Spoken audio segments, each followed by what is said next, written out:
السلام علیکم دوستو خان صاحب کا اس قوم کو کوئی فائدہ ہوا ہو یا نہ ہوا ہو، خان صاحب نے 22-24 سال تقریباً سیاست میں گزارے، ان کا کوئی فائدہ ہوا ہو یا نہ ہوا ہو۔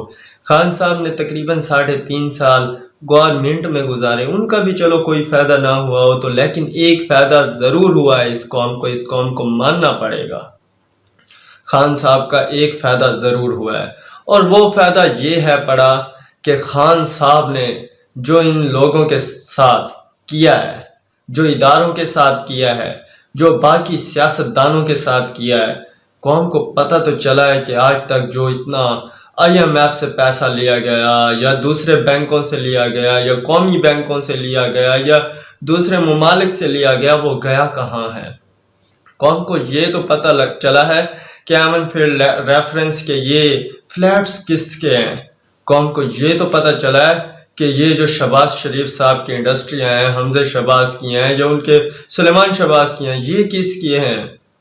قوم کو یہ تو پتہ چلا ہے کہ مریم نواز کے نام پر جو اتنے اثاثے ہیں وہ کس کے ہیں۔ یہ تو قوم کو پتہ چلا ہے کہ ان لوگوں نے پہلے سب کچھ تھا یا گورنمنٹ میں آنے کے بعد بنایا ہے تو بڑے تعجب کی بات، اگر مجھ سے کوئی غلطی ہو جائے تو میرے گھر والوں کو بھی اٹھا کر لے جائے گی پلیز۔ اگر ایک سیاسی سے کوئی غلطی ہو جائے تو اسے بے عزت بری کر دیا جائے گا۔ یہ 2 دن پہلے کی بات ہے، میرے علاقے کا ایک لڑکا کوئی فیصل آباد میں کارنامہ سر انجام دے کر آیا ہے تو اسے پولیس لے گئی ہے، فیصل آباد کی پولیس لے گئی ہے، وہ نہیں ملا تو اس کے باپ کو اٹھا لیا گیا، اس کے بھائی کو اٹھا لیا گیا۔ یہ کوئی طریقہ ہے؟ یہ کوئی ڈسپلن ہے؟ کس قانون کی کتاب میں لکھا ہوا ہے کہ ایسا ہو سکتا ہے؟ اگر ہم غلطی کریں تو ہمارے بہن بھائیوں کو لے جائیں گے، ہماری بیوی بیٹیوں کو لے جائیں گے۔